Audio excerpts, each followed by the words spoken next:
name is Kanticha Sutalongs. My poem is called Broken Vase. Every Sunday morning, I wake up in his arms. I stare at him, wishing that time would stop at this instant. As the morning gets old, he wakes up and gently kisses me. I shine away like a child. I love you, he said. His voice lingered into my heartbeat. It's so sweet, sweeter than my dream. As the nurse came in, I realized he was just a fragment of my memories. Yet I harbor all the old affections whenever I am talking with him.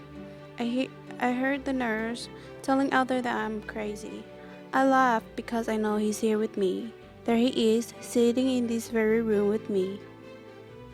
He's smiling and talking. No one talked to him, and he told me he missed me. I miss you too, I respond. He broke a vase, so I helped him clean the floor. He asked if I want to get out of this small room. I was enlightened by his questions. He told me that I should take the broken pieces of the vase. Suddenly, blood is everywhere. I realized that I was the one who broke this vase. I cut myself. That is why I'm bleeding blood. I find it to be the only way to release me from this cage without my conscience to stay alive. All this time I was living the past. My heart was in such pain. I could not take the truth that you are no longer here. Here I am, with my hand. I stopped my very own heartbeat. I used to love you.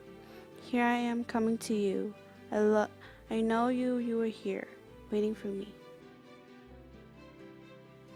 This is Megan Ivanos, and I am reading Are You Lamb Enough? An Ode to Gwen Stefani.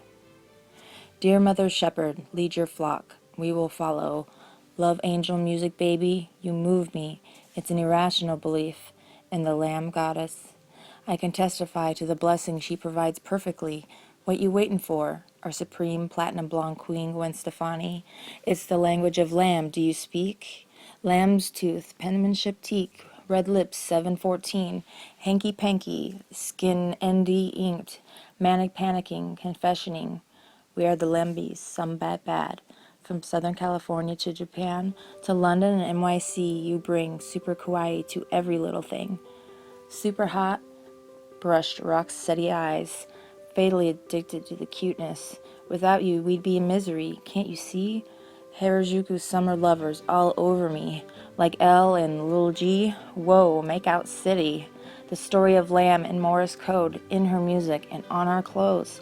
Born to blossom, bloom to perish. Mother Shepherd, we will follow forever, wherever you may go. I am Peyton Hintz, and this is my poem, You Have Done Just Fine. What should I expect? No one can tell me what happens next. Everyone is standing around, with rivers of tears streaming down. I feel so dehumanized as I lay here paralyzed in my standardized hospital gown.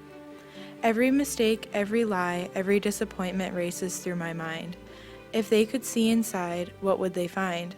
Would the good outweigh the bad? My mind wanders like a nomad. My demise is no longer a possibility, it is ironclad. I cannot redo any of it, my ending seems unfit. If only I had more time, I would make it all sublime. I look around and all I see is the damp misery that consumes me.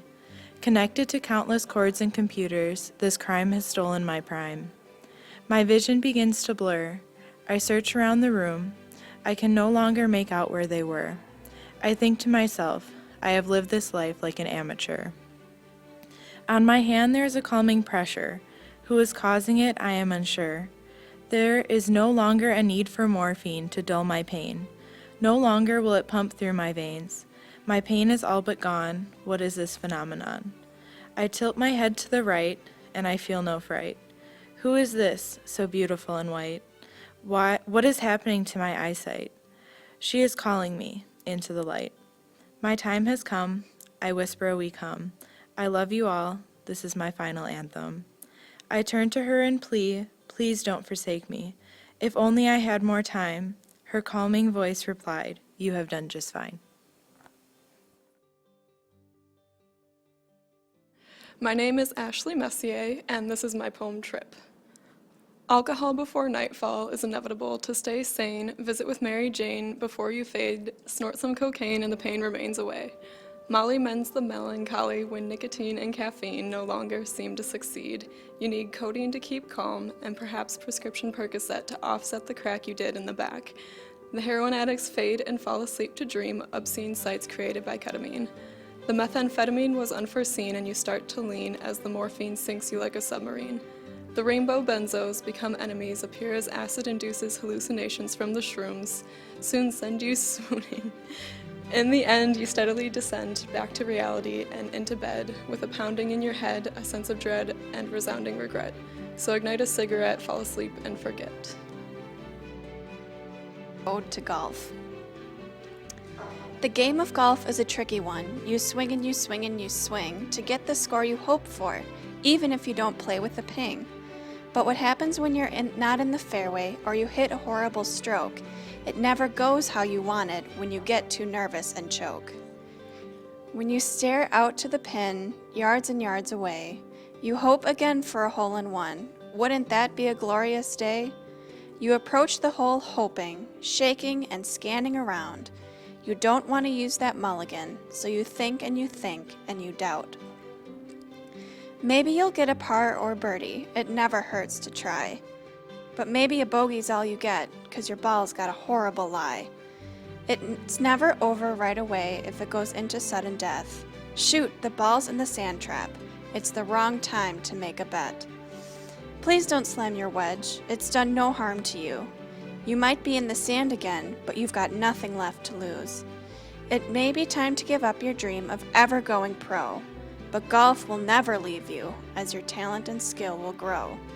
It's time to regroup in the clubhouse and be done with this roller coaster round. Let's play again tomorrow. In your heart, you're PGA bound.